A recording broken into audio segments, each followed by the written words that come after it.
if you don't love what you do and you don't love what you're doing it for, you're doing it wrong. Yeah. And I know that that's very easy for me to say, but it's just how I feel.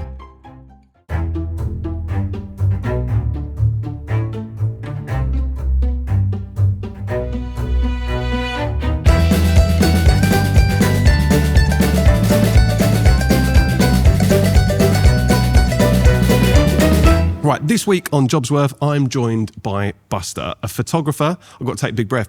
A photographer, writer, filmmaker, musician, director, and artist from Leigh-on-Sea. What I'm going to do in a second is learn how you juggle all those things and wear all those hats and spin all those plates. But we are going to start with the opening tradition on the podcast. So when you were younger, what did you want to be when you grew up? Anything to do with football. Interesting. Yeah. I was not expecting that from you. No, I was... Okay. Yeah, the disparity of the person that I am now versus the little suburban football kid growing up is crazy. Yeah, so anything to do with football. I remember my dad took me to like a Tottenham game when I was like 5, to go and watch them, obviously. And I was just so obsessed with playing football that apparently I came downstairs in like full kit, shin pads, football boots. Oh, nice. And my dad was like, mate, you're going to be cold. Yeah, so anything to do with football, really. Yeah, like anything creative was not in my brain. Yeah, at all. So was it football in family? Is that fair to say? Was your dad a big supporter? Yeah, and then Dad got you into it through osmosis, just growing up around that. And yeah, exactly that. Like my dad played football, and then I was relatively okay at football growing up. Okay. And then, yeah, Dad was a huge Tottenham fan. Unfortunately, that passed down to me. Okay. So, yeah, football was kind of very much my life. I didn't really think about anything else other than football. Nice. Okay. So you've already given away, for people that don't know what you do now, you are a creative. Obviously, in the intro, I listed, 8 separate jobs that you are doing simultaneously. Trying to do.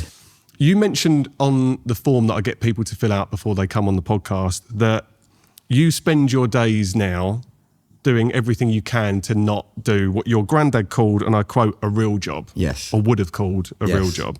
What's a real job?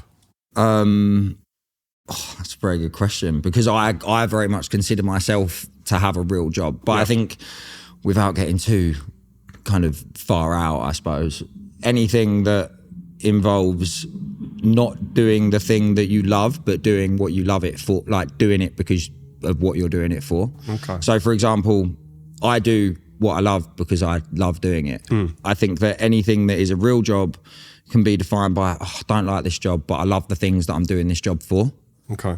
And then that could obviously go into any avenue, or accountancy, HR, I don't know. I don't even know what real jobs are. You just listed there what jumped into my mind when I read the phrase real job. It was like jobs that when you were at school were probably signposted as the careers to go and do, the proper jobs, whether you call it real job, proper job. The things that the curriculum teach you that you're gonna do. Yeah. Apart from the whole Bunsen burner thing, I didn't understand why we were using them. But like, Well, there are scientists actually. Sorry for any scientists out there that use Bunsen burners and beakers every day. But I read real job and I was like, I just wanted to get your definition of what a real job was, or through the eyes of your granddad, because I'm assuming, was there pressure growing up to go down what I would call more kind of one of your more traditional forms of employment? I think initially there was.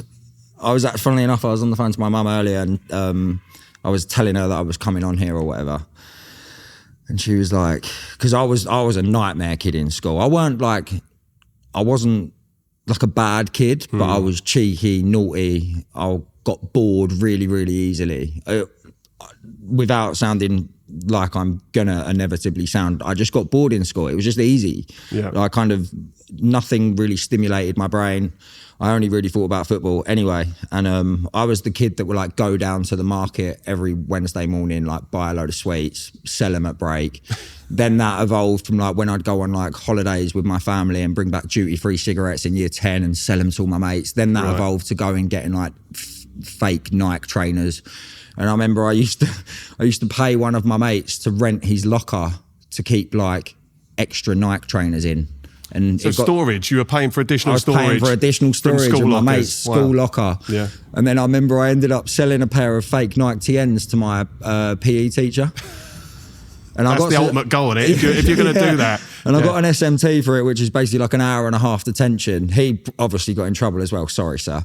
But like, and I remember I went home and my mum and dad wanted to be fuming with me because obviously I'd got in trouble at school. But I think from then they were kind of just like, oh, he'll be all right. He's going to find his own way. He'll figure it out. Yeah. Yeah. What do your mum and dad do, if you don't mind me asking? So my dad works for the trains. Okay. And my mum was a hairdresser. She had her own shop for years, but now she works for guide dogs. Okay. So she like helps train guide dogs. Yeah.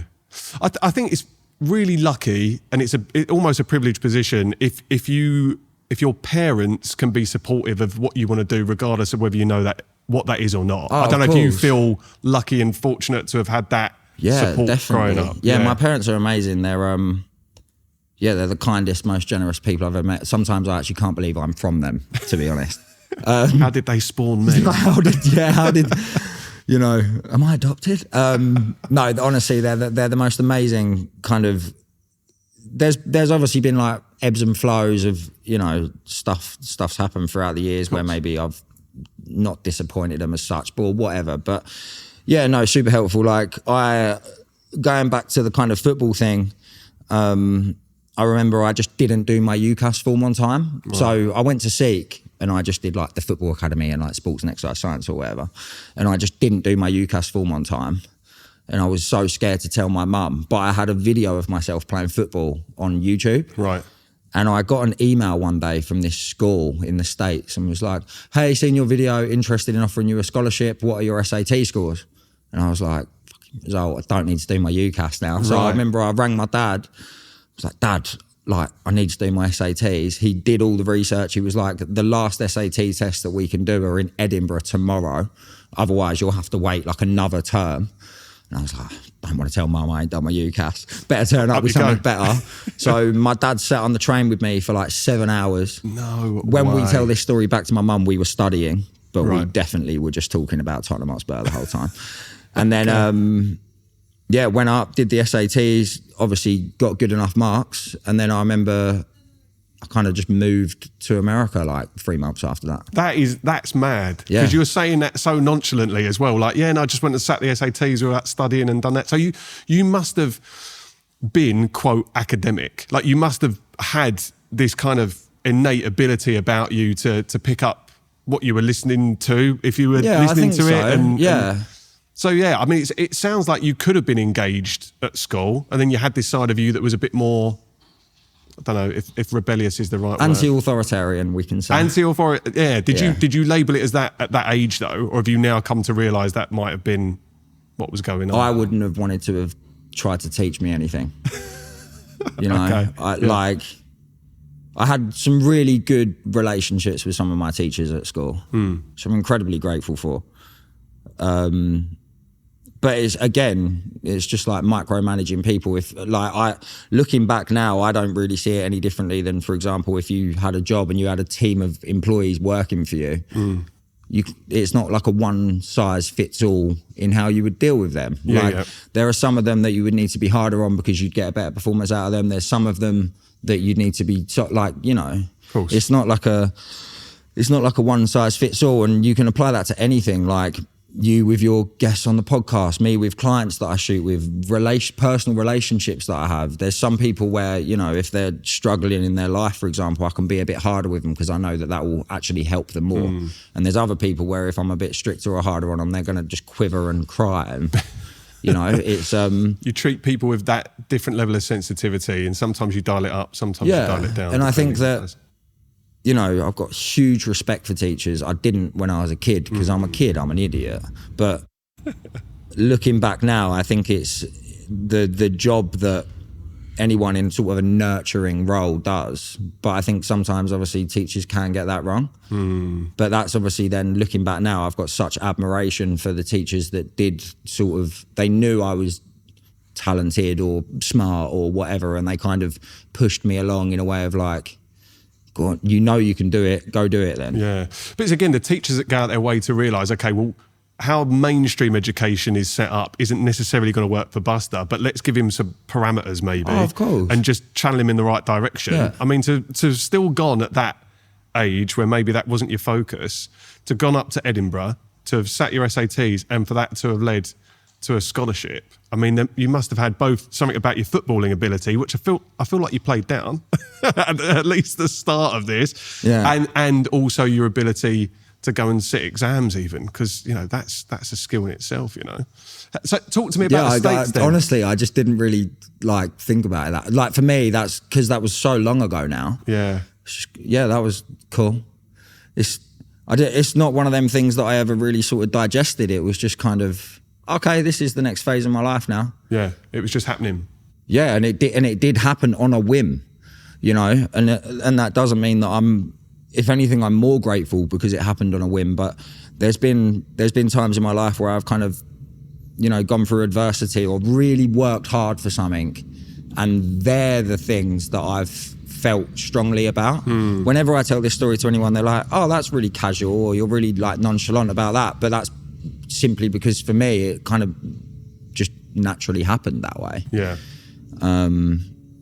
Yeah, sorry for not seeming like I care that much about it, but yeah, it's not that at all. I think it's really easy in hindsight to hear back, and again, that happens to you not in the space of the 5 minutes it's taken you to tell that story. So there's some real big headline stuff there that I'm like, fuck, they're big achievements. And whether you give yourself the time to pat yourself on the back in the moment and acknowledge it, that's one thing. But when I'm sat here over the course of 5 minutes and going, oh my God, that's amazing. Yeah, but only in hindsight sometimes can we look back and go, actually, I achieved quite a lot in that time. It sounds the crux of it was you just didn't want to tell your mum about the UCAS form. Basically. So that was what was driving you at the time. Yeah. So that led to time in the States. Yes, led to time in the States. And playing football, soccer. We're changing it then, aren't we? Yeah, straight away. What part of America were you in? So I was in Ohio for a year. Okay. I'd been to America as a kid, to like Disneyland. Yeah. Mickey Mouse. Woo. Different experience when you're going out to college there. Yeah, but obviously in my head I was like, America's the same. Yeah. You know, grew up listening to Supertramp Breakfast in America, like, wow, America. And then you kind of get to Ohio and it's just the Midwest. There's nothing there. I chose the school because the football team was really good. I think the year before I got there, they'd won like the nationals or got to the national final or something. So it turned up, incredibly difficult pre-season. Everyone's sort of really studious and wants to get the best GPA, like grades that they can. And I was still undecided. I was like, I don't know what I want to do. All I know is that I didn't do my UCAS form, basically. I'm just here because I didn't do my UCAS form. 18 years of age, you know, 3,000 miles away from my friends, my family, from everything I know, like huge culture shock. Did you get homesick? Was there a point where you thought, oh, how the fuck have I ended up here? In Ohio, I got homesick, yeah. I got really homesick. I didn't really get on with the people that were there. They were kind of, I found that the Americans that were my age were super, I don't want to be disrespectful, but immature, because obviously the culture in England, you know, I've been getting drunk in the park since I was 14. Yeah. Whereas 18-year-olds there, they're very much like kids still, like they're just starting to experience I get that. I've got American family, so I can say that from personal experience. Yeah, they're kept younger for longer. They're kept younger for longer. There's obviously pros and cons to that, but that's a whole other conversation. But yeah, I don't know. I was kind of, for me, I wasn't really that bothered about the football thing anymore. The football thing for me was just kind of, it was the driving force, but I was more interested in the byproduct, but I didn't know what I wanted the byproduct of the football to be yet. All I knew is cool, I've got a scholarship from being okay at football. Now I'm at uni, don't really know what I'm doing here. I was just a bit lost. So anyway, I remember ringing my mum at the end of the second term, just being like, look, I'm just going to come home and figure it out. I'll get a job as like a football coach or go work as a PT or something, which thinking back now, wow. And then I rang my mum, she was like, well, look, like if Ohio's the problem and you just don't like where you geographically are, why don't you just send a tape of you playing and your kind of GPA and scores to places that you might like? So I just sent that relevant information to schools in New York, California and Hawaii. And then a school in Hawaii came back to me and was like, yeah, we'll give you a place. And I was like, sick. Way. So then I came home for 3 months and then I just moved to Hawaii. Yeah. What an experience to have. Yeah, How yeah. old are you now at that point? So I think I got to Hawaii when I just turned 20. Right. And then I was there until I was 26. But if the US government is watching, that is not true. I definitely left when I was 24. I think if you're here now, you're okay. Yeah. If you were still there, you might not be for long. Yeah. But that is what an experience to have as a 20-year-old to have gone that, and one that you look back on fondly. I can imagine that there's a series of podcasts about things and experiences and the life that you had when you were out there. And yeah, I think again it's a weird one because in my brain I was still a football kid. Yeah. I didn't see the world how I see it now. I hadn't done the drugs that I'd done then. I hadn't listened to the music. I hadn't had beautiful, amazing, just conversations with the most stunning minds I've ever met. So I think that when I first got to Hawaii, I was like, cool, beach is nice. I can see the fish. People surfing, might try that. Yeah. And then it was just very much cool. I'll play football tomorrow. And then the longer I was there, I kind of completely just changed who I was. You know, like there was a period where I didn't come home for 2 years, and I remember coming home, going to the Roebuck Weatherspoons in Rayleigh, and kind of I hadn't worn shoes in about 8 months. Like when I was in Hawaii, my hair was down to here, full surfer kid. And I come back and all my friends just looked at me like, what? Who the hell are are you? Yeah. And even though I'm wearing shoes again and my hair's a lot shorter now, I'm still very much that kid, and that's just because of Hawaii and just having that experience. Yeah, it sounds to not. It's always don't want to use too grandiose an expression, but it sounds transformative. For sure. It sounds like it's the only way to period describe of time it. out there was just transformative for you. When did creativity start to come in? Because we've talked about football and we talked about this journey through school and what led you out to the States. I would imagine interwoven in that there's always been a number of creative outlets for you. Or was Hawaii the point where you started thinking, I need a way to express myself? When did that start? Yeah, I think I've always been really good with words.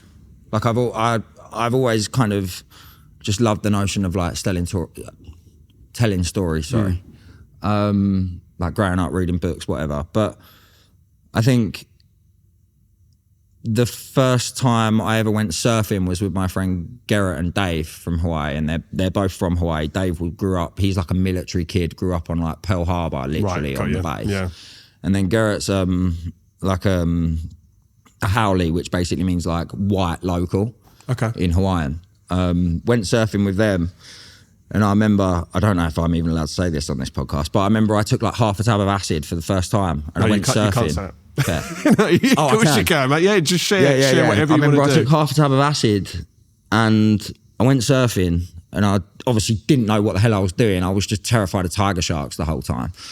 And then like started to just look around and look at the world and look at the water, and we'd been listening to the Grateful Dead the whole way there, and I'd never listened to the Grateful Dead before. We were listening to like Grateful Dead, Velvet Underground, Lou Reed, like music that I'd never heard before. I grew up listening to grime and Eminem and just trollop, what I consider it. Like there's a time and a place for it, obviously. I'm not saying it's like objectively bad, but yeah. And I remember just being in the water and just being like feeling inspired for the first time about something that wasn't like, I want to be like Wayne Rooney. You know, it was the first time that I'd ever seen the world for how beautiful it looks. And it then took a few more years for me to figure out how exactly I saw myself in that and how I wanted to document that or how I wanted to perceive that or whatever. But that was, and then obviously, you know, multiple stories like that first one, just experiences, and then meeting my best friend still to this day, a guy called Mitch, who I consider like my platonic soulmate. Like we were supposed to meet. And he's an American guy from Sacramento, and I was on FaceTime to him last night for 4 hours, and we wrote like 3 songs.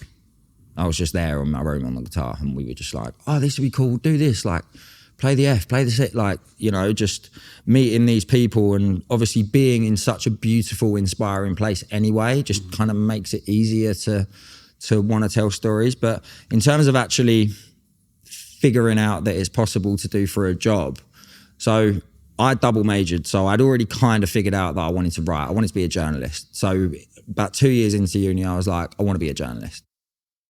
What was the inspiration, if you don't mind me asking? I don't want to stop you mid-flow. Just fucking love words. Okay. Just love storytelling. Simple as that. I think that, you know, in today's climate especially, I won't start speaking about it because I will not stop. But the kind of the injustices going on in the world right now with things being pushed that aren't true, I've always felt like strongly about that, like just. Understood. Yeah, because I was going to ask why journalism and not creative writing, but you've just identified it exactly. And there's, you know, you get to pick your own stories that you want to tell, but you get to do the story justice. Like, I remember I was in a journalism class and my dad loves T-Rex. I mean, I love T-Rex as well, the band Mark Bolan. Yeah, cool. And my dad always told me that it was Mark Bolan that wrapped his mini round the tree and obviously died, R.I.P. But then I remember I was doing an assignment for my journalism class and I wanted to start writing about music or whatever. And it wasn't actually him that was driving the Mini. It was his girlfriend, Gloria Jones. Right. And I remember like ringing my dad and being like, you've got it wrong. Like, it weren't even him driving. Like, that was the first time that I was passionate about something that wasn't football. Got you. Okay. Anyway, so you have to double major you don't have to double major. I double majored. So I did English literature for like creative writing and then journalism, which are kind of easy double majors to get because a lot of the classes are similar. But how it works in the States is you have to get 120 credits to get your degree and 80 of them have to be in your like chosen major. Mm-hmm. Each class is like 3 credits, which means that you do 4 years, 8 semesters, 15 each. And then that's the maths. Mm-hmm. But for the electives, you get to pick what they are and they make you like a well-rounded educational person. And I remember asking Mitch, I was like, what was the easiest class that you did last year with the easiest professor? I need an A. Like, I barely want to go to class. I just want someone to give me an A. And he was like, oh, take photography, like with this guy. I was like, all right, sweet. I took this photography class with this guy and he was like, stoner surfer dude, definitely had tenure because he barely turned up himself. Right. And I remember just him describing to me the notion of you can capture and document a factual, physical thing that you've seen in 1/100th of a second, and you can capture that 1/100th in a second exactly how you see the world. And I was stoned in the class and I was like, that's crazy. You mean I get to pick and choose what I deem to be important. I get to pick and choose how I see it. And then if I teach myself how a camera works, I get to pick and choose how I shoot it. Like, whoa, yeah, that's mental. And then I remember I stole a water housing from the camera that you can basically put a camera in and then you can go in the ocean and take pictures of waves and stuff. And Garrett, who I referred to earlier, he was an amazing surfer, grew up in Hawaii, and he'd just been sponsored by a surfboard company or like a surfboard shaper. And I remember just sitting on the beach all day, got in the water, took pictures of him surfing, sent them off to a surf magazine. And then they published them and sent me like $50. And I was like, this is a job. I can do this for a job. That's crazy. I can do this for a whole job. And then from then I kind of just, I think I rang my mum and was like, Mum, my birthday's in 8 months. Can I have $500 please? Went and bought a camera from Best Buy, just got obsessed. Like, what does this button do? What's an ISO mean? What's an f-stop? What's a shutter speed? And then kind of just went and documented the world in my own little way, not really knowing what I was doing. But that was the gateway. And I wonder, because you said that you love storytelling. And it's ways that enable you, basically what you've then learned are the tools that enable you to tell stories in a range of different avenues, right? Yeah. But at the heart of it is you want to tell stories. Yeah. So whether that's writing lyrics or poetry or journalism, telling people's stories or stories of injustice or justice or whatever. Yeah. And then it's as you say, being able to document through your lens what you deem to be important and tell that story too. Yeah. Which I think is a beautiful way to describe creativity. You just got to find an outlet, a way of getting that out of you. Of course, the medium does not matter in what you're doing, and I think that, you know, if you're, I hate calling myself it, but at heart I'm an artist. Like the medium in which I'm kind of creating isn't actually really all that important to me. As long as I'm truly and freely expressing what I want to be expressing in its pure, in the purest form I can do it in. Yeah. Then great, I feel alive. Like that's when I'm in, like you never really realize when you're in flow state when you're in it. For me, I always realize after the fact that I was like, whoa, I was just in flow state. Like I was just writing a song for 2 hours, or I was just editing a video or writing a script or da-da-da-da-da. But that feeling of knowing that your purpose on earth, or what you believe your purpose for existence to be, when you have that, and especially when you find out what that is, there's honestly no feeling like it. It's the best, it's the most freeing, liberating, rewarding feeling that I believe anyone can feel, to be honest. Are you fortunate enough to get into that flow state quite often with the work that you do? Because you've got so many creative strings to your bow, for want of a better expression. Are you fortunate enough to be able to get into that place where your brain and your mind is just off doing what it loves doing? Yeah, I don't get to choose, obviously. I wish I could. Actually, no, do you know what? I'm glad that I don't get to choose. Imagine if there was just a little flow state switch. I mean, whoever invents it, they'd be making some money. For sure. Yeah. Hopefully they don't even do it for money. Hopefully they just do it because they just fucking love being in flow state themselves. Yeah, that's it. Getting high on their own supply. No, I don't get to pick and choose. I know that you wasn't asking that. I just think that because I'll get obsessed. I'll just get obsessed. Like, I remember without sounding as bitter as I'm going to sound here, I remember I went for a breakup like beginning of last year, and I was like really in the pits. I didn't really know what to do. I was like, I don't really want to write vicious songs. I don't want to write a vicious film, da-da-da-da-da. And I went and did a poetry class because I had a dream that if my ex was a coffee cup, what would she be like? And I went and did like a pottery class, and I made the world's shittest coffee cup. Right. So I literally like made this coffee cup out of pottery. I pinned a hole in the bottom of it. I put the handle on the inside of it. I made the lip like sharp with teeth so you couldn't drink, like it was just an undrinkable coffee cup. Yeah. I didn't show that to a single human being. This is the first time that anyone in the world now knows that exists. Yeah. And I'll probably throw it away. No, you can feel the emotion from it. Yeah. But in a really weird cathartic sort of release, I sort of made that, and I was just I've never done pottery before. I was just kind of in this room doing that. And then I remember I was really upset. I was heartbroken over this heartbreak. Like I really was. And I remember just driving home from making that, and I was like, oh, I feel all right.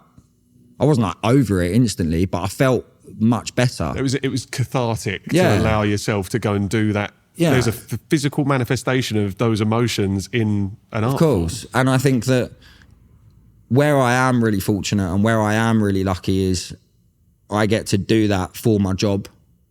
Like if a particular brief comes up, or there's a client who wants to tell a story a certain way and they don't know how to, I can then, my favorite part about my job is like the ideation of ideas.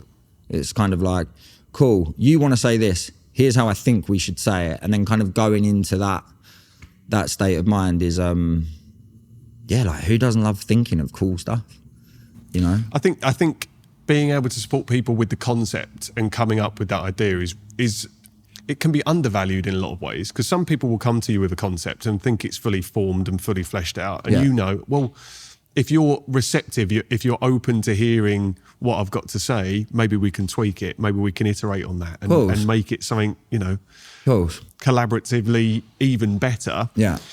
It's how you communicate with people. It's how that can kind of consulting skills sometimes at trying to build that rapport and that relationship too. Yeah. But yeah, I think the ideation is undervalued because you can get bogged down with the technical side of things. You know you can take an amazing photo. Yeah. You know that you can direct a piece of film and make it look really cool. Yeah. But actually being able to take an idea and then breathe it into life is a different thing. It's a different skill. You, as I said, you've got all these things that you can do. Do you just get bored doing one thing? Because you could be making a living as a photographer, right? And I know you're. I kind of am what I'm trying to. Solely as a photographer, is what I'm saying. So you could be directing all of your time and energy and passion into music, and you've chosen to spread yourself across those different outlets. As you say, the storytelling is at the heart of it. But would you be bored if you only had your camera and you were only taking stills? I think that I don't consider myself to have a job still to this day, and I think that's the best way I can answer that, in a sense of, it's going to sound incredibly cliche, but as someone who considers themselves to be an artist, that isn't like an active choice that I make. Right. That's just how I see, like, being an artist to me isn't like, cool, I'm going to wake up today and put pen to pad and or I'm going to pick up my camera, or I'm going to write 2,000 words. It's just how I see the world. It's a really fluid thing for me. So with that in mind, it's kind of like, cool, I'm doing a shoot today, going to get money for that shoot. But then the money that I'm getting for that shoot, I'm going to go and pay a model, get a studio, shoot a personal project. Right. Or it could be a case of, cool, we got X amount of money from streams coming this month, I'm going to go and book a studio. Like every source of income that I get from my job, I then put straight back into the artistic outlet for me. Right, okay. So you're reinvesting in some way, shape or form, whether it's your personal stuff or the next project that's going to come along. Yeah, but that next project doesn't necessarily have to be with like fiscal gain in mind. It could just be, I feel that I should make that. I believe that I should be doing this right now. Do you feel, because that it kind of bucks the trend then, doesn't it, basically? The path that so many people put themselves on, the treadmill, the ladder, whatever you want to call it, of what's next? Where's the next waypoint I'm going to go for? How much higher can I go? Yeah. Is that, to me, that sounds like a really liberating mindset to have. Like you are kind of unshackled from this feeling that I need to go and do this, to then go and get this, to then go and bounce forward and do that, and then the stepping stone is to this. Yeah. Is it quite hard to live like that though? Like, where's the next piece of work coming from? Are you under societal pressure or pressure from friends or family to then be seen to be going up, if that makes sense? Yeah. I think I used to get really like down and out about it. I used to kind of be like, why am I not getting more work? Or why am I not shooting this campaign? Why am I not getting that client? And the more I kind of stopped and sat back and thought to myself, well, no, actually, I'm 100% in the purest way doing exactly what I want to do every day. And that could be in, with a myriad of different outlets or whatever. But I used to get really down on myself and be like, shit, I've got rent due in 2 days and I literally don't have the money to do it. I better go and sell some prints or something. I don't know, like hustle, figure it out. Yeah. But I think that now I'm kind of in a position where work's picking up and I've got kind of clients that are good. I'm getting really good new like work opportunities. And I love what I do for work, but I don't really consider it a job. It's like I was having a really interesting conversation with my friend the other day, actually, and he said something to me that just blew my mind.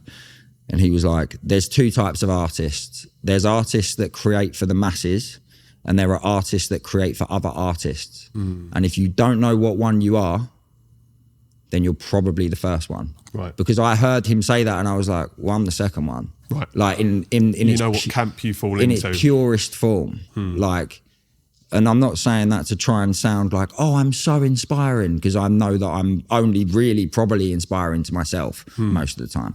But it's the sort of thing where there's obviously, sometimes there's a load of chefs in the kitchen when you're doing a certain job and it needs to be done a certain way, and that's great. And I can abide by them rules and I can provide the product that you need from me, whether it's photos, video, scripts, journalism, writing, whatever it is, I can provide the product. But then I know that I get to go away with the money that you've given me, and I get to go and fucking be in like an artist for myself. Got you. Okay. Because we talk about a lot about the balance between creating for yourself and creating to a brief. Yeah. But you sound like you've got a really good balance with that. And Yeah. sometimes you have to accept, this time around, I'm going to create to a brief because that's going to get me paid. But I'm going to reinvest that and do the things for the shits and giggles that I want to create and do it that way. Yeah. I ask that question not from a position of judgment. I ask it from a position of coveting that in a way. Like I listen to your outlook and listen to the mindset, the description of the mindset you have. And I'm like, just being able to, there's something really liberating about that. So I ask it because I'm sat going, how do I switch that on? Where's that switch? I think so many of us societally get stuck on what's next. How do I get a mortgage? How do I buy this? How do I buy that? Yeah. What status symbols, what material things am I going to be judged on to make sense or to make it feel like I'm achieving in life? Yeah. You must feel that to a degree, or are you immune from that? I'm not going to sit here and say that I'm immune and I've got absolutely everything figured out, but correct me if I'm wrong, but to me it sounds like what you've just described there is a lifestyle. And a lifestyle in my mind, I'm not talking about like just a vague lifestyle. Yeah. Like, but a lifestyle is something that you get to choose. Your lifestyle could be that, you know, you go and work 9 to 5, you play golf on the weekends and go Benidorm with your boys at in the summer holidays, whatever. Like that's a lifestyle choice. Yeah. Me doing what I am and me seeing the world how I see it isn't a choice. Like there's adversity. There's times where, like I said, I haven't had money to pay rent. I've been in relationships with the most, you know, kind-hearted, generous, amazing women, and I've broken their hearts because of just the way that I see the world. I can't give them or offer them what they need from me societally. Right, understood. You know, like there's definitely pitfalls. It's not this kind of I'm just meandering out in the world like, oh wow, look at that tree. I'm going to look at that for 5 hours. It's easy to romanticize it, right? Of course it really is easy to romanticize it. But yeah, there's always, it's a double-edged sword. There's pros and cons. Yeah, of course. There's definitely a balance to it, and I definitely don't have all of it figured out. But one thing that I do know is that the more you kind of sit there and worry about external validation, the more you're not going to feel internally validated. But I also think that this is sometimes conversations and questions that people don't ask themselves, so therefore they're not bothered. And that's absolutely fair enough. But unfortunately, I've had some fucking horrible conversations with myself and they've demanded some pretty nasty answers. And where I've kind of got to now is a result of them horrible conversations that I've had. Yeah. And I'm grateful that I had them. I weren't at the time, but you know. Well, it's tough, isn't it? Like people don't want to ask hard questions of themselves a lot of the time. No, I feel like a lot of people spend a lot of their life not even really knowing who they are. And that isn't me saying like, I've got everything figured out. I certainly don't, but I definitely know who I am. That is what's coming across in a really positive way. Like, you know yourself. Yeah. And I think hearing that, again, it's really, I'm so fortunate and privileged to sit in this chair across from a lot of people that do know themselves. Of course. And are self-assured and also really honest about the fact that they're not always getting it right. They're not always feeling great about decisions they're making or whatever, but you know your North Star, you know what's true to you. Yeah. And you're not afraid to share that, say it out loud. And I think that's a great position to be in. That's a hill I'm very willing to die on. Yeah. You know, I'd rather be a 70-year-old man if I make it that long. I'd rather be an old man kind of looking back in a studio with a shitload of art on the wall that I've made thinking, oh, I gave it a go. You know? I love that. I have to ask you this question because this is another thing that's come up in podcasts before. Do you believe that everyone is creative? No. Discuss. My point on this is that I've said in earlier episodes, usually with my mum and brother, who I've interviewed a couple of times now. Nice. And my mum and brother want to believe that I'm a creative person. They want to believe that because they're artists by trade. So they're more, my mum's it's in your DNA. Exactly this. Yeah, my mum's a ceramicist and my brother's illustrator, incredible artists, both of them. Yeah. They look at what I do. I run a recruitment agency. Right. And they go, they go, you're an artist though, John. You've got these creative abilities, all this stuff. I've never felt like I did. I started to say this on the podcast, and a lot of people's response, but everyone's creative. You can create in any way, but I like to hear the counter argument. No, I don't think that everyone is creative. Okay. But I also don't think that that's necessarily a bad thing. I agree with that. Yeah. You know, okay. I think that if the world was full of just creatives, I mean, to be honest, I don't want to sound like John Lennon, but imagine. Yeah, I think that I wasn't creative until I was 18 years older. I wasn't creative until I was 20 years of age. Right. It's kind of, I do think it's something that you can definitely tap into if you want to tap into it. But I don't think that everyone is just kind of given this God-given gift of creative that you know, just, go and be creative today. You need like a transformation, like the word that you said. You need that. It's possible, but I don't think it's as easy as everyone is creative. I was not creative.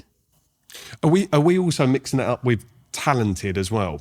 Because again, let's say as an example, I could get a blank piece of paper now and you could ask me to draw a picture. Yeah. I can do that and I've created something. Yeah. But whether that picture is good is going to be based on an element of talent, right?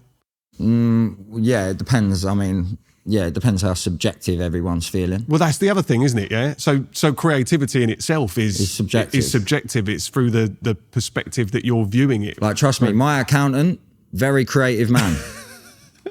Do you know what I mean? Yeah. But anyone self-employed, I think they're the good ones. My accountant is a creative man. Okay. But like, it depends how you're labeling creative. Of course. Yeah, I think I understood your question as, you know, my version of creative. Yeah. Well, because it's subjective. It's what do you deem to be creative? And I do understand it. Yeah, it's just for so many episodes I used to say I'm not creative, and some people would sit in that chair and go, yeah, but everyone's creative. Everyone's creative, and very slowly I feel like I was eroded down into going, yeah, maybe everyone is creative. But sitting here opposite you now, I don't know if that's strictly true. We can all go out and create something, but it doesn't make you a creative. There are musicians that are not creative. Yeah, okay. That's like there are musicians that will sit there and they'll have a composer in front of them or they'll read sheet music, and then there's musicians that I know and they're some of the most talented people I've ever met. You could play a song and they'll give them 30 seconds, they'll start playing it note for note. Yeah. Say, hey, can you write a bit of guitar or can you write a piece of music? No, can't do that. You know, I think just because you do a creative job, that doesn't automatically mean that you're creative. Just because you do a non-creative job, it works both ways. Yeah, no, I get it.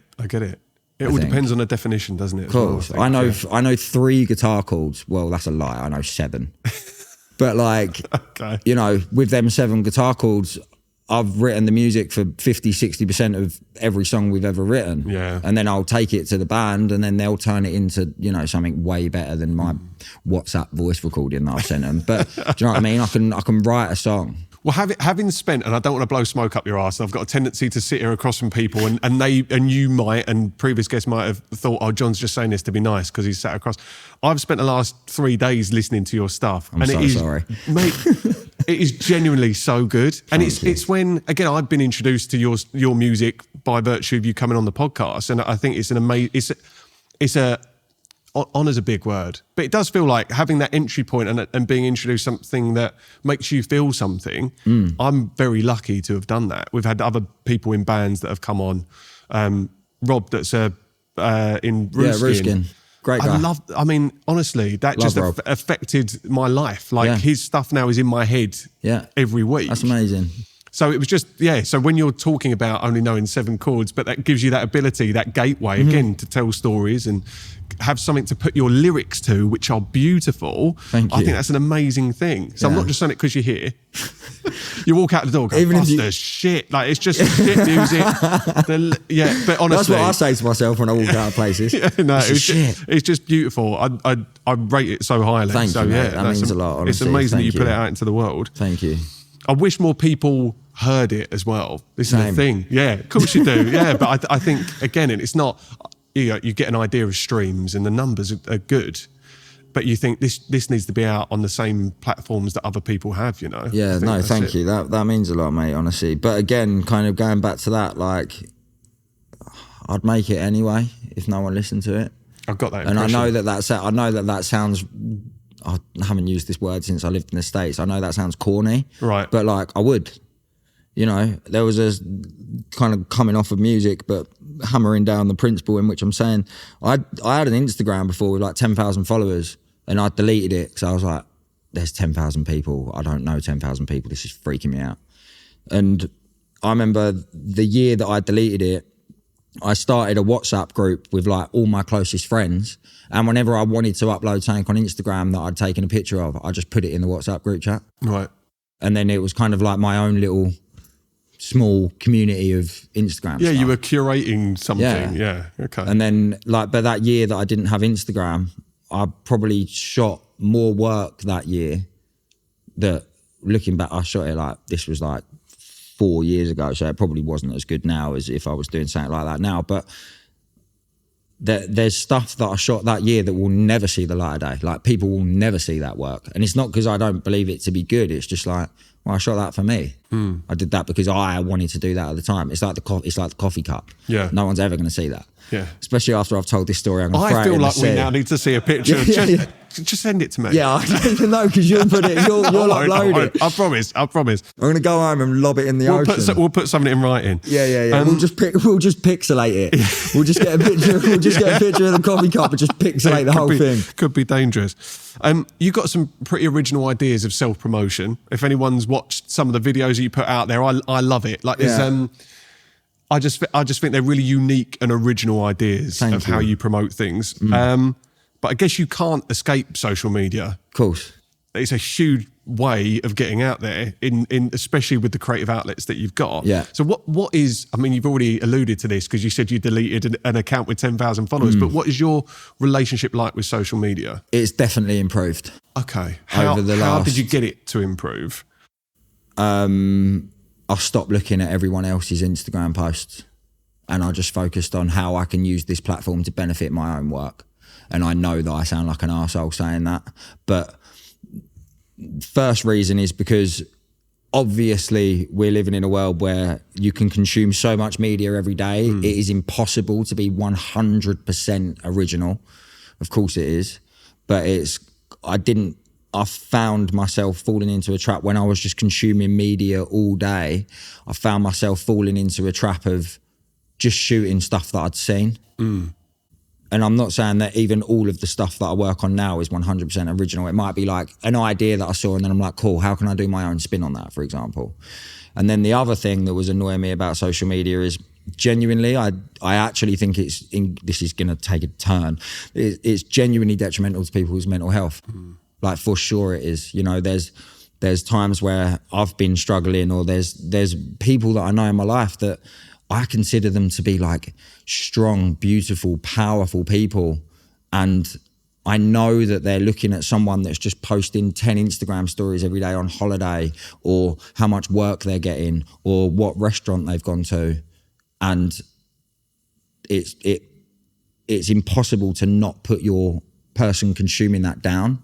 Do you know what I mean? Yeah, I do. It's kind of, I considered it to just become this pool of everyone trying to fucking, for lack of a better term, big dick each other. Like, oh, you know, when we were kids and it was like, well, my dad's stronger than your dad. With Instagram stories, it's like, well, my day's better than your day. Yeah. You know? Yeah. And it was kind of, it became a burden to me because I'm just watching all of this stuff and I'm thinking like, my life's fucking good. I go on surf trips every year. I've got beautiful friends and family around me. I love what I do. Like, and I'll literally go on Instagram and just look at just stuff that isn't beneficial or it's not serving me in any way. And I'd kind of leave Instagram in a bad mood. And I'm like, this is just not, it's not good. Shouldn't have that power over you, should it? No, and it does. And you know, and it's, and you know, it's kind of, I'm always apprehensive about the stuff that I post, and because the worst thing that I would want someone to feel when they look at my stuff that I'm posting is like, oh, he's really doing well, and I like, it's making me feel worse about how well he's doing. Like, that would be I'd rather just not post, or I'm apprehensive. I don't want to be like boastful or show offy. And I'm aware that some people do it to like document their lives, which is important to do. But I always try to be mindful of like, okay, one of my mates is going through a hard time at the moment. I'm on holiday. I'm probably not going to post 75 Instagram stories today. Right. You know? Yeah.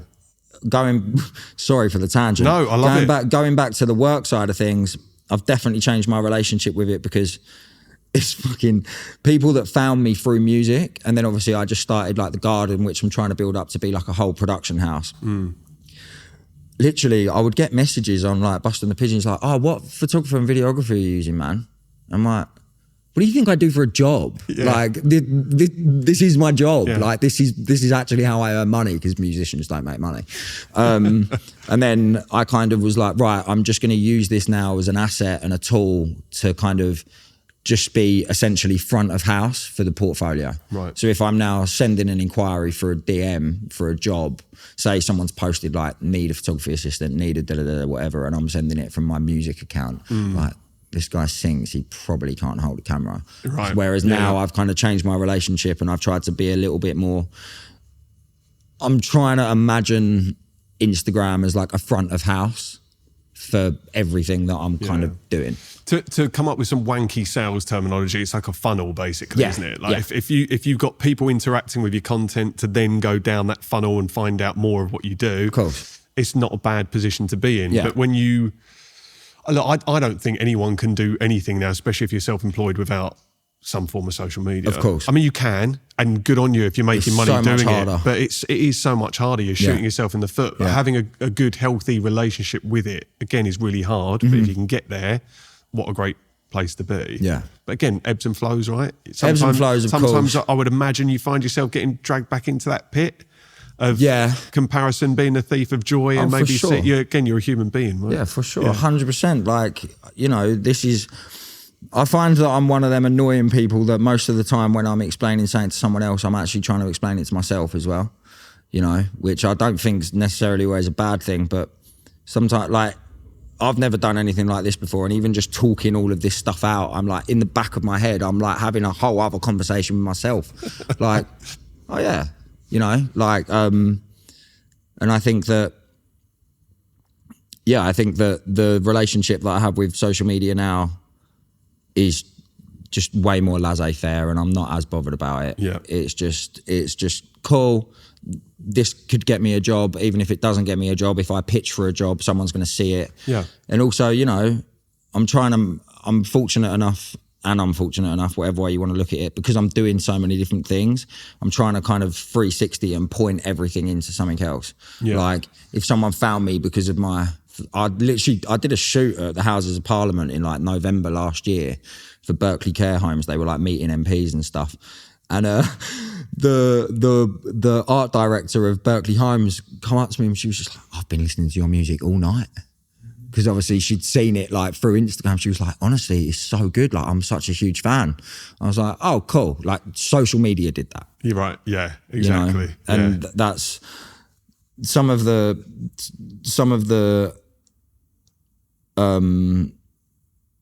I've just lost my trail of thought, but one thing that I did want to say on it is, like, one thing that I do pride myself on is I've never made anything because I think it will perform better on social media. Okay. That's a healthy place to be. Yeah. It might come across it just because of, like, I've seen an idea that I really liked or whatever it was, but the notion of, you know, some of the most talented people that I've ever met, they're not sitting there thinking, oh, well, the hook's got to be good. Do you know what I mean? Imagine fucking Bob Dylan back in the day, like, oh, well, I can't release this song because, you know, there's not a 3-second hook, or I haven't got a TikTok dance for it. Fuck off. It's just... That, again, is a really liberating view to have. I think you go on YouTube for 10 minutes and there are video upon video upon video of people teaching people how to obviously hook. Yeah, of course. It's an attention economy, right? We're all trying to grab someone's attention. But why do I want someone else's attention when half the time I don't even have my own attention? Do you know what I mean? Like, if I'm not giving myself attention, what the fuck's it matter if I got anyone else's? Yeah. It's the external validation. Of course. Right? It turns into that being your main priority rather than being able to validate yourself, which again, that's a work in progress. Yeah, That's something you constantly need to go back to and make sure that you're servicing that part of you. Absolutely. How do you keep the tank full when it comes to inspiration? Because you talked again, maybe there was a time when you'd go into those holes on Instagram and you basically, the content you're digesting then becomes the stuff that you're putting out into the world, right? So I would imagine breaking away from social media and getting out, getting on surfing trips, whatever it is. But how do you do it? How do you kind of I get keep the well full? inspired by the most like mundane things. Okay. Like the other day I was watching an old man trying to cross the road and he had his walking stick and there was a fat puddle and I was like, that's the most beautiful thing I've ever seen. And he crossed the road. He just walked through the puddle. Like there was a fat puddle. He's an old man, literally like 80, 85 years of age with his walking stick. And I just saw him contemplating what to do. And he just walked across he was like, fuck it, I'll just go through the puddle. I was like, that's the most beautiful thing I've ever seen. Someone should make a fucking film about that. Yeah. Do you know what I mean? Like you can kind of, off of other content that you're consuming, it's everywhere. It's just if you want to look for it, you know, like there's, even on the walk here, it was such a beautiful day today, sunset was glorious. Even on the walk here, I thought about like a video that I can shoot off of like the jetty down there.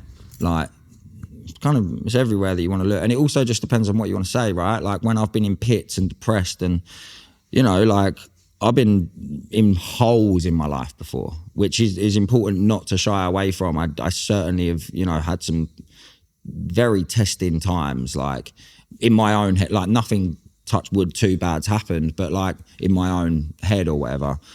And when that was all going on, I was getting inspired from, you know, I remember I called up the Samaritans once and they didn't answer the phone.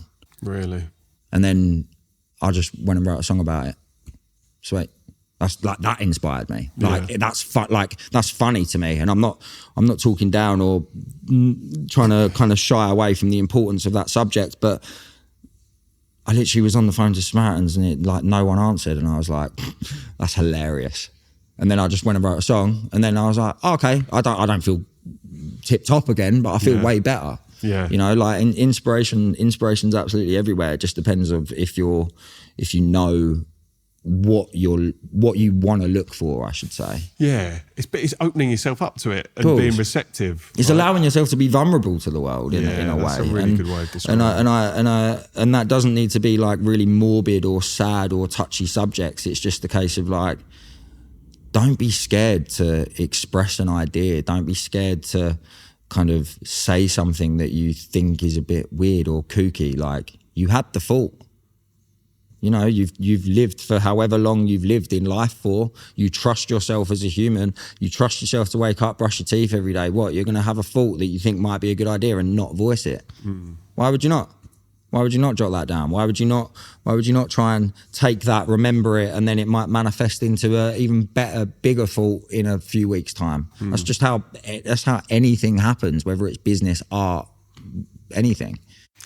It's going to be super inspiring for a lot of people to hear that, in my opinion. And again, I think we had these grandiose ideas. I've used that word twice now and I've never used it before. It's a good word. But like these big ideas about what inspiration should feel like, this epiphany moment, this eureka moment, and then that's going to be your muse that you go off and do. But it's taking the tiniest little slithers from your day that could then inspire you to go and do something. So I think it's appreciating the...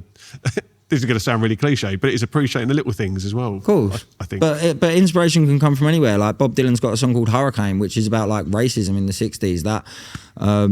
That song Fortunate Son, I can't remember the band. That's about like a politician's son avoiding the draft in the Vietnam War. Like it can be about anything. Yeah. Yeah. I love that. Yeah, basically. Yeah. That's brilliant. Okay. I'm going to ask you for some advice. Oh God. If that's okay. It always feels like I'm at the doctor's now, and I'm about to show a photo, which I promise you I'm not. We'll save that for we'll get a GP on one day. I can have a look. I feel like we're closer, but we're not there yet. What's one thing people should do to tap into their creativity? You've kind of given some insight there. But do you find yourself going through an exercise? It is as structured as that sometimes. But if someone's listening and they're thinking, I really like what this guy's talking about, is there a way that you can tap into this kind of vein of it? In my head, I want to say give up. And I'm going to go like on a roundabout here. Please do. But like, give up. Like if someone said to me, Buster, you can't like give up. Like if I ask someone who just got off the train on their job on the way back from London, and even if they're working in a creative job, and I'd say, well, just give up, don't do it anymore. If they think for more than 2 seconds like, I wonder what that'd be like, don't worry about it. Like you're not going to find it. You're not doing the right thing. If someone said to me like, give up, like everything I'm doing, give up, I'll be like, well, no, like obviously not. I can't do that. So I think that in terms of like tapping into whether it's creativity or inspiration or whatever it is in your life, if the thought of not being able to do that thing is impossible, then you're going to be all right. So we're talking about conviction, aren't we? It's knowing, right? Yeah. It's knowing in your heart that there is that, you've got that conviction about anything in life. Could be what anything. a lovely thing. Yeah. Like to have conviction in itself is bloody amazing, that you believe in something that much that you are like, no.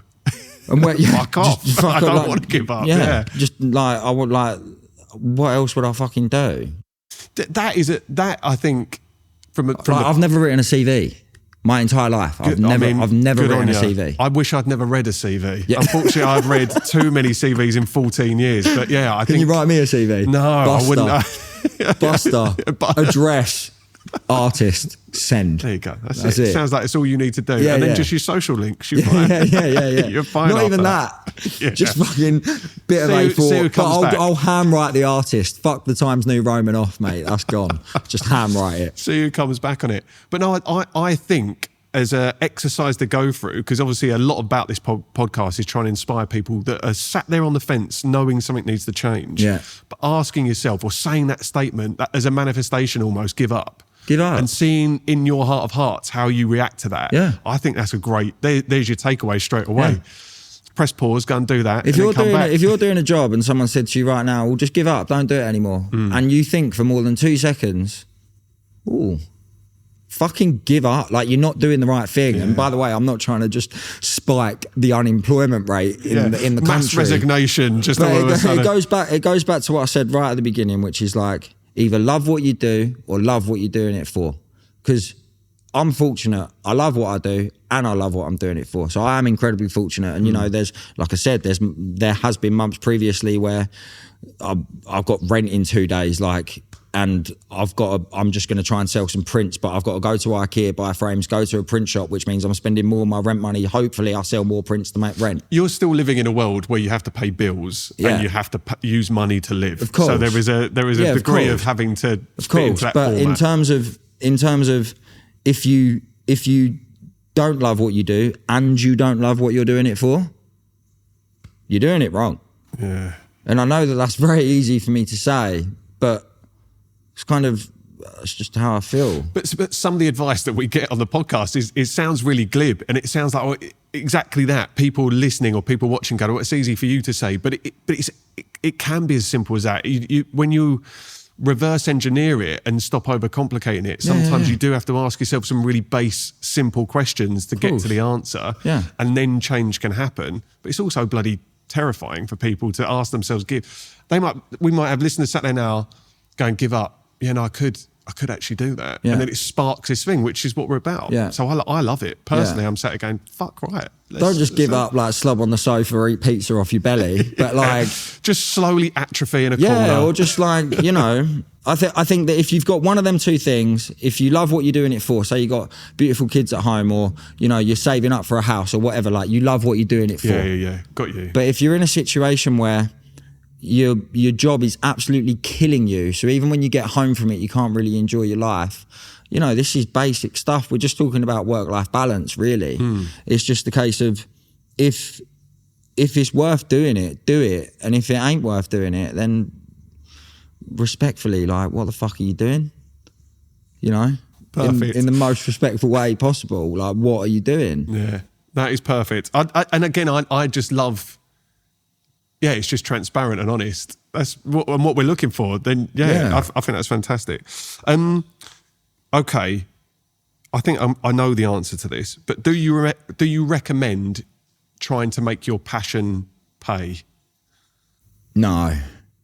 And that kind of comes back to the earlier question about like, you know, photographers, when you're shooting like my standard of photography or like what my book's like, photographers can make like really good money.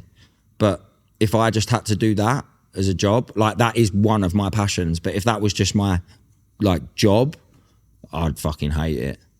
I'd hate it because I wouldn't want to go and shoot personal projects. I wouldn't have the energy to go and do other stuff. If I've understood the question correctly, I think that like, yeah, there's the old saying of if you love what you do, then you never work a day in your life, right? But it's like that can really quickly turn into work if you kind of do what you love every day. And then that comes with the mounted pressure of, well, the thing that I love, work's not going well this month. Like all of the stress that you can feel from a job and work, if you're not careful about the boundaries that you set between the two, the thing that you were most passionate about once upon a time, like musicians, for example, I know successful musicians and they once did it because they fucking loved music and now they're at the point where they're like, I fucking hate this. Like I'm earning no money, I'm fucking doing press interviews, I've got to go studio, and they hate their job. It strips the joy maybe or the passion away from it. Yeah. Like if you like take a kid to a park, it's gonna fucking love being in the park. If you tell that kid it has to be in the park all day from the hours of 9 to 5, that kid don't want to be in the park. I don't know, man. You haven't met my kids, but I do understand what you're saying. It's a really good analogy. It's a really good analogy. Yeah. Okay. What's next for you? Because you've got all these things. You've got all these plates spinning. Yeah. I know. I mean, I'd love to share the space that we're sitting in now. In a few weeks' time, is going to be the venue for a really special gig as well. Did you want to talk about that quickly and share with everyone what's happening at the Hatch? Yeah, so we're obviously doing a gig for charity, like all of the gig tickets going to charity, which is good.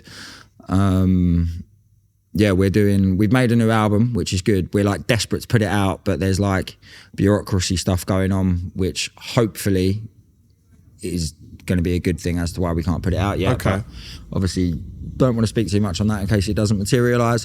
But yeah, I think that we're really fortunate that the music thing is just like all of us in the band have like work or jobs, right? And all of them really like their jobs, so that's good. But I think that, like, for example, the guerrilla gigs that we did in the summer, like the music thing is a passion for us and it's just a hobby and we love doing it. And for me, it's an outlet and for them, it's obviously an artistic outlet as well.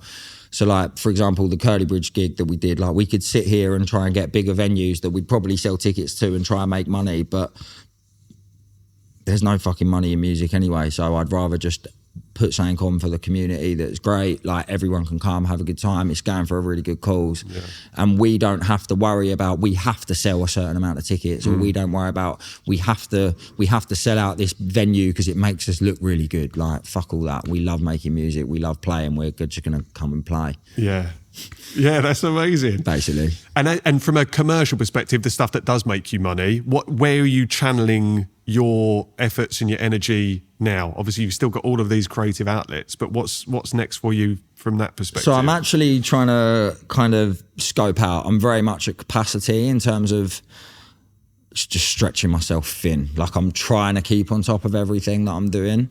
But like I've picked up some journalism work this year, which is really fun as well.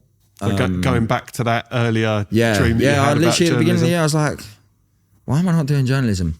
But I'm doing it in my own way. I'm basically doing like videos. I'm doing like video journalism for a magazine, which is really cool.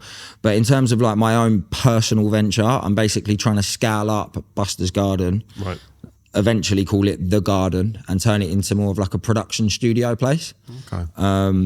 Shying away from the more social media, we want to do like music videos, TV adverts, like short films, anything editorial, like anyone that's got a story to tell, like we want to tell it. And that will go from step one of like storyboarding, shot list, recce's, casting, all the way through, like the higher spec stuff. Yeah.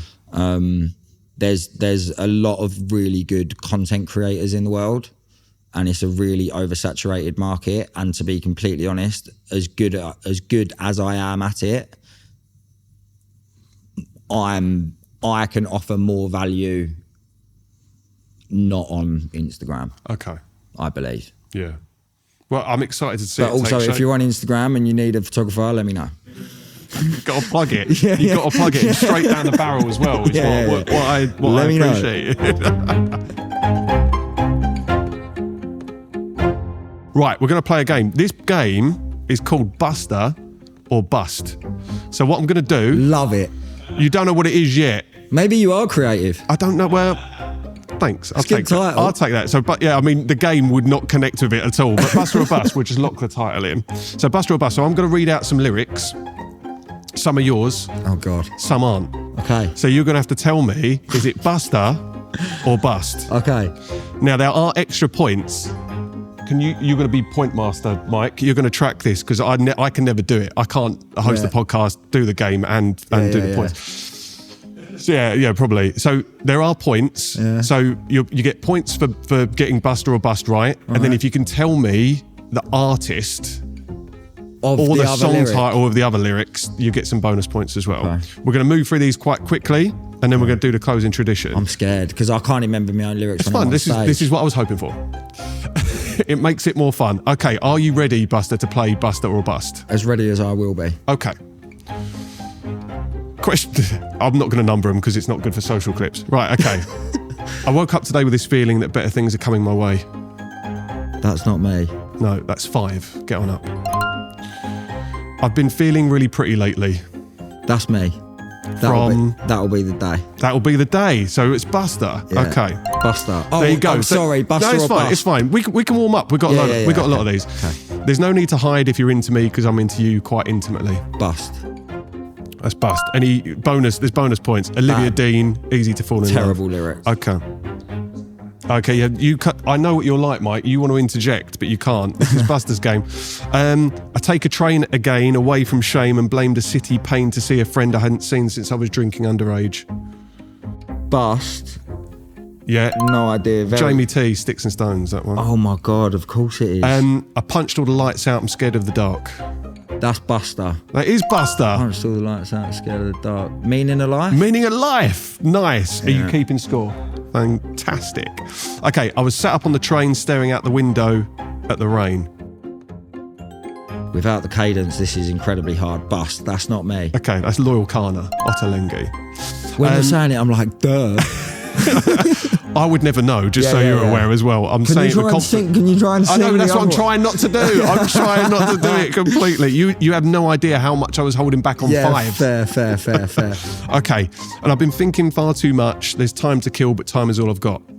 That's Buster. Can't remember the song. Do you want me to tell you? Yeah. Yeah, Mountains and Molehills. Oh, yeah.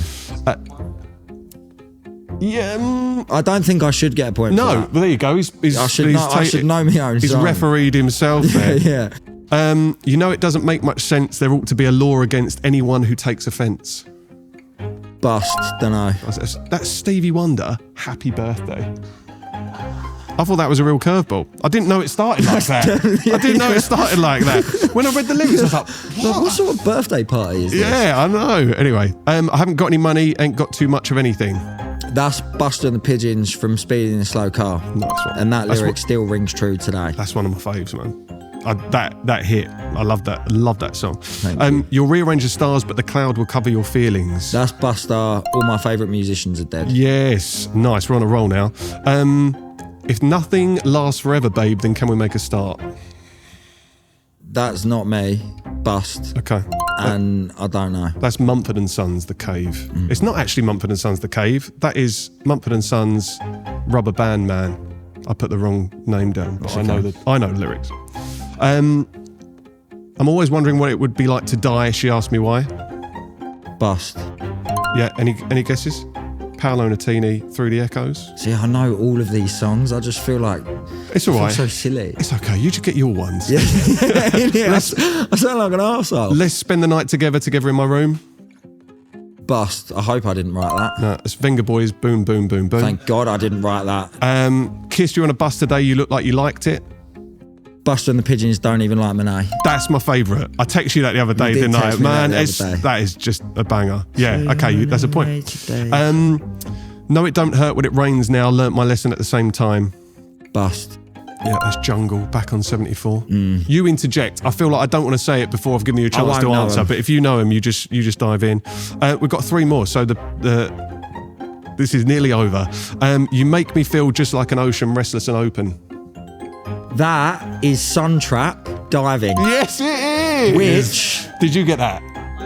Did you know that? Again, I because I would just want to do it with a cadence, but I'm not allowing myself to do it. Song. It is an incredible song. We're going to stick the link my favourite song out of all of these so far on the list. What a lovely plug. I should be moving out, but can't because we just signed a lease. It sounds like a Buster and the Pigeons lyric, but it isn't. That's why I put it in there, but it isn't. Yeah, it's Blossom's Your Girlfriend. Nice. I love that song. Last one, it's a banger. I keep using the word banger. Don't know why. I mean, if they're bangers. God, just label it. I've had it. All the tarmac inside of my head, you made it a pillow. That's Buster and the Pigeons. River's Mum's Lullaby. That's exactly right. Yeah. I tell you what, for your own lyrics, you smashed it. For everything else, C-, but everything, I thought Mate, you did. I'll take a D. It was poor form. I thought it was really good. Did you enjoy the game? I loved the Out game. of 10, I feel like it was one of my strongest ones, but you can... No, 9.4. Fantastic. But I've never given a 10 for anything. Okay, so that's pretty high. Like that's pretty good. exceptional. Okay. Closing tradition on the podcast. We're going to hear from my mum. Oh, no way. Who sends in a voice note, and she's got a question for you. So I'm going to ask. What's your mum's name? It's Lisa. Thank you for asking. Not everyone does, but it's Lisa. So I might send a voice note back. You all right, Lisa? Okay, you ready? Hi, Buster. I absolutely love your work. How, when you're planning a film, do you get down all your ideas at the start? A bit like an artist with a sketchbook, but obviously I don't know if you do that or if you make lots of photographs. It would just be really interesting. I've always wanted to know. Thanks ever so much. There's a question about process there, I think. Yeah. I don't want to put words into Mum's mouth, but it sounded like she got that. Any ideas? Great question, Lisa. I was actually thinking about this the other day. I had to do an interview the other day for like artwork that I make and sell and stuff. And they were asking me about the process of things. And it's really disjointed for me because sometimes, because I am obviously like multi-medium, I suppose, in what I'm doing. Sometimes, for example, I'll have an idea for a song, but it won't be good enough for a song, so then it will turn into a film. Or I'll have there's a few songs on the first album, Fictional Things to Worry About, that the only reason that them songs were written and made is because I had an idea for a film for them. But in terms of the actual visuals, to just give the longest-winded answer to Lisa ever. She'll appreciate the context. In terms of like the visual element of making films, I'm the most lucid dreamer. Like I see things, like it will be 2 a.m, I'll be falling asleep and I'll see a shot. Right. And I'm like, whoa. And I have like a WhatsApp conversation with myself on my phone pinned to the top, and I'll like, if I went back through it and just played the voice notes back, it's me half asleep like, yeah man, you should try and find an abandoned car and fill it up with water, like just whatever, just an idea. That's actually a good idea, I should write that down. But I'll kind of see it and then just make a note of what I'm seeing and then turn it into the shot from there. Right. Basically. Yeah, brilliant. But it'll always be, at the core of it will always try and be like a feeling that I'm trying to emulate. Yeah. There you go, Mum. I hope that's answered your question. Thanks, Lisa. Buster, it's been an absolute pleasure. Mate, it's been really fun. Thank you for having me. I feel like we could sit here for hours and carry on talking. There is so much that you've said that I just want to dive into further and learn more about you. And now that I've met you, hopefully I'll get a chance to carry on man. It's been really fun. having this chat as well. But yeah, it's been an honour, and I just wish you all the best with what you're building and every endeavour, all of the things that you've got going on. But thank you so much for coming in. Mate, same back to you as well. You're fighting the good fight doing this, like just giving people the opportunity to speak and also inspire everyone else. Like, thank you so much. Good stuff as well. Cheers, man. No well worries, done. mate. Well Thank done. you. Yeah. Well done, Buster. Legend, man. It was really fun. Yeah, done.